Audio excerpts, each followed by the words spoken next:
Right. How do you decide what takes priority? This could be work or home, it doesn't matter, but how do you decide?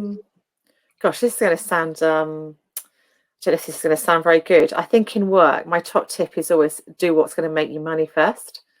So that was something back in the day when I worked for Office Angels. It was very much when you're looking at your desk, do the things that are going to make money. And I probably am, I am a bit like that now. When it comes to my home life, it's definitely my two children. I mean, they are my absolute world. They are my reason why, my North Star, whatever you want to call it. So they will always take priority. But I'm a massive procrastinator. And I think I read somewhere they said that isn't procrastination... I don't know if I'm going to quote it very well, but it takes up your time. It can take away valuable time from your working day if you procrastinate too much. But I can procrastinate a bit. I think this is a really relevant question to everybody, actually. I think what I try and do is, when I've got a lot of work on, I try to sort of think, what is my long-term game? What do I want to achieve by the end of this quarter or by the end of this year? And I try and put down the 3 key things that is going to drive that to happen. And so, it might be I've really got to concentrate on my client development. I've got to concentrate on, empowering my staff or whatever else it might be. So I take my 3 priorities and then I have a little metrics, which I think is most probably got some business name somewhere, which is it urgent? Is it important? And then I'll grade it 1, 2, 3 on urgency, 1, 2, 3 on importance. And then I work, first of all, on the ones that are important and urgent. So it's an old sort of quick matrix. I find sometimes that with work, that's an important thing about how you work out how to prioritize it, because it can be overwhelming. And I can become a bit of a pressure cooker where I take so much on that I'm filling up, and then I'm not actually giving my time 100% to anything, and I'm not showing up or turning up at things being as focused and driven as I should be. So I know when I feel myself getting too many things on, and I have to then sit down and prioritize it all. Okay. Yes. So as you can see, I've read all the books on taking priority. So basically, I kind of got forced into this by working school hours when I set up my business. So I was working 3 days, 9 to 3. So I think you've got kids, have you told me, Louise? Yeah, I do. Yes. Yeah. So you get very good at prioritizing, don't you? And there's no time for doing the fluff around the edges and the kind of for the sake of it KPIs. So I've kind of formed my perfect hybrid solution, if that's okay to share, which is to so I've got my 3 daily priorities. Basically, I've got my whiteboard here. I've got my 3 daily priorities they're my non-negotiables that have to get done, and that's really, really flexible depending on what we've got going on that day, because as you know, in the recruitment world, priorities can change very quickly. So there's no point kind of having stuff on there for the sake of it, because it might not be the priority at the end of the day that it was at the start. Mm-hmm.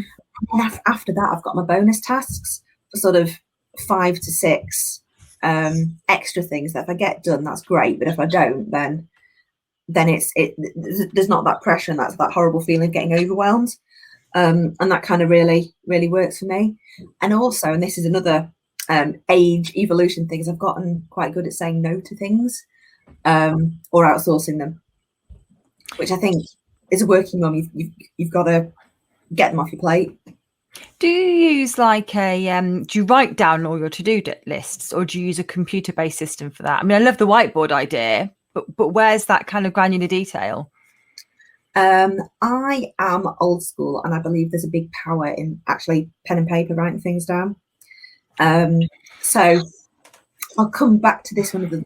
In fact, I won't mention that because I'm going to come into a later question. But yeah, pen and paper, write it down, and then I'll probably put it on my computer as well. But I just love ticking stuff off a list. Yeah, no, so do I. That's why I like using a whiteboard as well. Is there's something really satisfying about rubbing through things and then wiping the whole thing clear. I've done it. Yeah, and that's why you just have 3, because you actually stand a chance of achieving.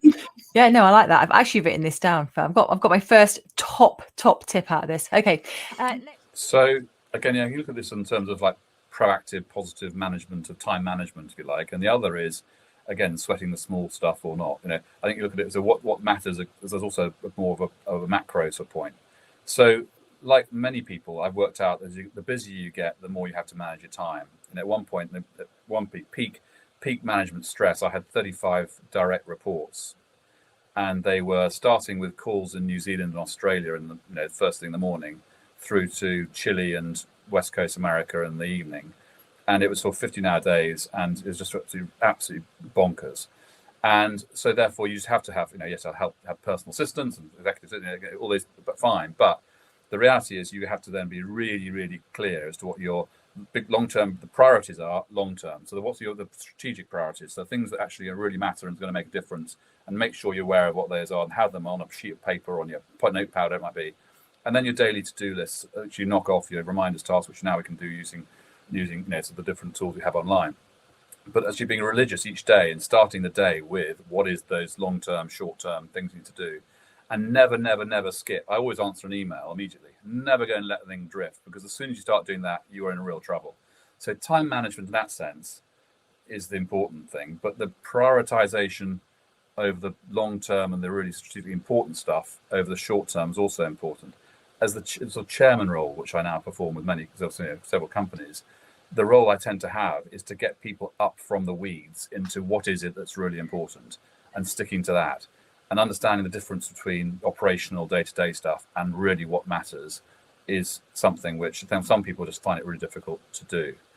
And the final thing I think is going back to sort of priority. It's very easy to go and waste a whole lot of emotional energy on things that actually aren't going to make that much difference. I mean, and how many times do you, I, and anyone go to bed at night worrying about something they've done or something that's happened or the implications of something? And I think the most important thing is just to be able to really rationalize and say, is this something I'm going to be worrying about in a year's time or 10 years time?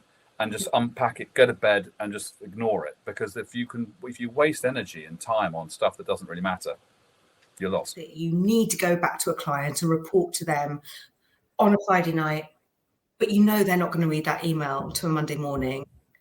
Do you prioritize that over a candidate that's waiting for feedback and are going to be thinking about that all over the weekend? Absolutely not. You call the candidate. No. And so for me, it's doing what's right. First question I ask myself is it going to make us money or is it going to lose us money? And if it's yes, then I have to do it, okay? Or I have to delegate it to somebody to do it, because I realized very early on in business that I'm not the best person to do everything. So very quickly, I got someone to do marketing, I got someone to do our accounts, I get someone to do all my detail work, because that's just not me. If I had my dream job, it'd just be going out to see clients and networking. That would be my perfect job. So anything that I can pass on, I will do. The other thing I ask myself is, if I don't do this, or if it doesn't happen, who does it impact the most? And what impact does that have on them? And if it's a negative impact, then I make sure it happens. So they're the three things, I suppose, that I ask myself. Well, definitely in business, we had a business plan that was visual around the office. It was just sort of a long-term goal, 1 to 5 years. But in that business plan, it would always have our yearly target, our monthly target, or what we wanted to achieve, our daily targets, even for the team and myself. But I think that anyone that works in recruitment, I'm not sitting in an ivory tower here. If you work in recruitment, that changes with just one phone call, someone coming in the office, anything, So therefore, I think you've got to be a bit open-minded in recruitment, and I just think that you've just got to be quite reactive. But as long as you've got that plan to the side, that it keeps you back on track type thing. Obviously, they're going, oh, fantastic, planning. It's always my answer to everything. And the fact that you came out with that is like, brilliant. Yes, planning can make a difference to everything, because then you know where the priorities are, aren't you? Is it part of the Absolutely. plan? We'll do it. Is it not part of the plan? Okay, well, let's question that first before we do it. And a lot of the time it's like, no, we're not going to do that. So there we go, everyone. See, you've heard it here. Planning makes a big difference from there. Well, I think this is again, these are difficult questions, aren't they? Because you can get sucked down. We all get sucked down into what's kind of urgent rather than what's important. So that in lockdown, I'd managed to write a book. I think if you had an ambition and you didn't do it in lockdown, probably you're never going to do it. But I did manage to write 22 chapters of a book, which I've called Eat the, and it really means start at the end and work backwards. And I think when I'm working out what takes priority, it's about remembering the goal and kind of chunking down the milestones along the way. And certainly I don't always get it right. And it's, it's easy to start in the morning and look at the emails you kind of like replying to rather than the ones that you have to reply to. But for me, I'll always try and hold the goal in my head and work backwards. It seems funny, when I was growing up, my granddad used to say, look, let's get in the car, we're going to go for a drive. Well, no one goes for a drive now. We all have a kind of destination and a kind of sat nav that takes us there. And I think our priorities are make sure that we're at the right kind of point on the journey. And there's that old saying, isn't there? If you don't know where you're going, any road will take you there. So that's what I try and remember, Louise. Do you use things like whiteboards and lists to kind of keep you on track? Yeah, I do. I think, people communicate in different ways. The NLP community will tell you some people are visual and some people have to feel things and some people have to hear things. I'm quite a visual person, so I like to write things down. And I've noticed that in my notebooks, often I'll write things down to try and help me memorize them. But then when I look back, I can't even read my own writing. It's almost as though I'm just trying to punctuate something to give it a bit more substance so that I can remember it. So I like to use whiteboards, and I often use big pieces of paper. Look, here's one for a project I was working on earlier. So I do like to kind of write things out and draw arrows on kind of tasks and goals, and then I love crossing things off when I've done them. How do you decide what takes priority? This can be business or work, business or home, it doesn't matter, but how do you decide? Probably best to talk about, if we talk about work, then back to my kind of consultant roots, the things that take priority are any money-making activities. That's always the case. When I'm talking about company things, I'm a big believer in 90-day plans. So I will set every quarter, I will do a 90-day plan, and I will sit and think about what I want to have achieved at the end of that 90-day plan, and what I want Vanilla or the team or whatever I'm thinking of to look like. What I'll do then is then break that down backwards to what I need to achieve each month, each week, each day, and have some key priorities that need to happen every day to make sure that I get to where I want to be by the end of the quarter. And if that's not an activity task, but it's a more of a project, then what I tend to do is I set aside an hour a day, first thing in the morning, to do that most important thing. So the most important thing that I need to get done that day gets done first. Right. Back to focus again. Focus, preparation, and knowledge. I think the three key things in this. So it's knowing what you're going to do, and then preparing for it and being really focused. Be that annually, quarterly, weekly, daily, right down to morning and afternoon. So I would tend to plan out the year. So even with holidays, at the turn of a year, I would plan when I was going to have time off, because it's so important to have time off in recruitment, otherwise you burn out. And I'd make sure. Is that me buzzing or you? No, it's me. Do apologise. It's all right. So I'd make sure I'd book time off and have some time off each quarter at least, even if it's just a long weekend or a week or whatever. And then obviously when you're running a business, some of the financial demands that govern your sort of year. But then coming right down to a weekly basis, I would know what I was going to do that week. I would list what I was going to do that week. I'm a big list man. I have lists for everything, and I do it on paper rather than on the computer. And so in a week, I know what I was doing. I'd break that down to daily. And then the night before the following day, I would actually put aside exactly what I was going to do the next day. And the only difference to that, because of recruitment, lots of things spring up during the day that you're not expecting. You then have to relook at your list, reprioritize. That's Pooh. how I do it. Honestly, Angela, this is one of the hardest, not questions, but kind of my weak spot as well. I have to say, I had to learn this, how to set better priorities. So I have to say, I look business-wise definitely to a bigger picture. Revenue is one, strategic customers is the other one, and the overall vision. Those are the three factors I consider to also, if I have too much on my table, so to subdivide the strategic goals into, more than midterm goals, and have to then look at those goals who then reach the next goal. So going. I had to learn that the hard way, because I am spontaneously, I'm a spontaneous person, and that is not, what it needs. So that's why I'm saying that.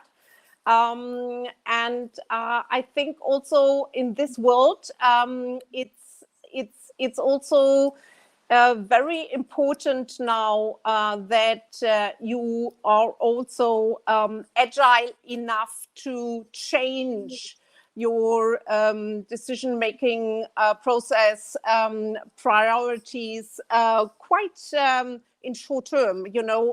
We in the pandemic last year, when we entered into the pandemic, you might have had other priorities, and all in a sudden it changes all. So I think the key priority in these days today is being agile enough to also switch to other goals, being open enough to not, lose your overall goal, but doing something different, using different methodologies. So with And Ahead, for example, we became within an instant completely virtual, which also drove our business, and the scalability improved, etc. Here now we can do, different chapters. We expanded into Asia. That was much easier than without, I'm not saying without COVID, but we were without being, fully virtual. And so really, I think priorities is something I discovered in a way the hard way. But for me today, the foremost or most important fact is being able to adapt your priorities. Where, is the market going? What are the influence of the factors for your business to succeed? And then you have to adapt your priorities on the way and along the way. Yeah, I mean, it's I suppose things that are life and death. So in business, life and death is, if I don't do this, will my business collapse? So, for example, anything to do with auditing.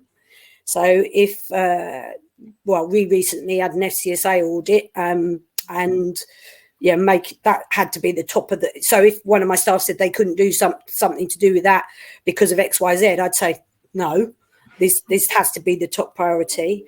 But I'll give you another life and death would be making sure one of our clients' people are paid. So that's life and death as well to the client. So how do you weigh up stuff with getting the workers paid? They're both life and death in the business, aren't they? They're both very, very important. Yeah. So those are obviously super, super important. So so you decide which things are life and death. And if you've got two things that are life and death, then you have to decide which one is more time critical. Or if they're both the same time criticality, then you've got to decide, well, what resources have I got? So it's about just sort of working out life and death, and then the time criticality of things, and putting them into that sort of order. Staff will obviously be really important as well, because if you've got a key member of staff that, say, for example, has, I don't know, resigned or is ill or got a life challenge or something, then you have to do that. So that's obviously always high on the agenda. Money, you know, I mean, it's a commercial world. I want to make money, so it'll go up my priority list if there's a quicker win. You know, there's big money to be made and there's a quick win on it or something like that. Then that will move it up the thing. And then it's timing. So I can't give you a definitive answer, but it's a mixture of those things and working out what you can do. And also sometimes cutting corners. Is it appropriate to cut the corner in order to get juggle the things together? Or if it's not appropriate to cut the corner, can something else be put back, or can you buy yourself some time as well? There's things like that. So it's a mixture of that type of thing. It's quite simple for me. Obviously family come first, right? Family emergency, that's always going to be a priority. But in a work context, I'm very much deadline driven rather than task driven. So even if I know there's a really important task that need to get done, if I've got a deadline to get something small in that day, that's just going to take up my energy and focus, you know.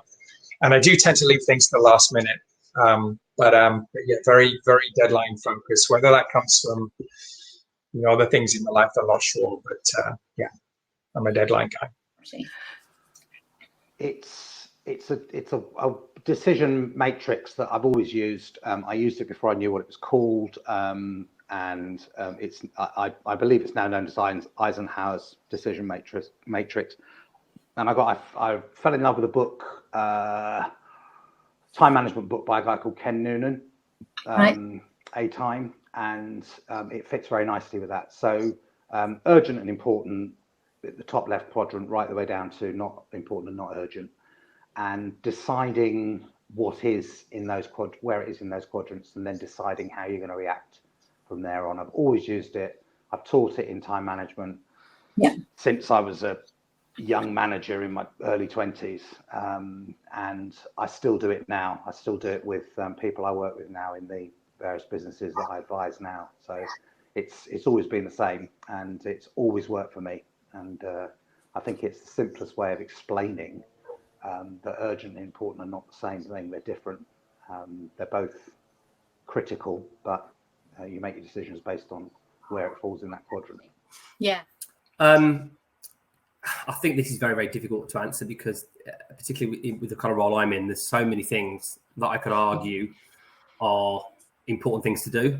So I guess I almost kind of use I don't know if you've ever seen that time management matrix where you've got important along one side and urgent along the other side. And I try and think of the things the things that are in the important and urgent section are the things that I try and fix. So look, for my role, it's obviously making sure that the people that work with me are happy and obviously our clients are happy. And that's the kind of key thing for me. If I prioritize anything, it's, you know, effectively, is it potentially going to lose us money, or is it potentially going to lose us, you know, confidence in the people we've got for us? And that's the kind of thing I try and do.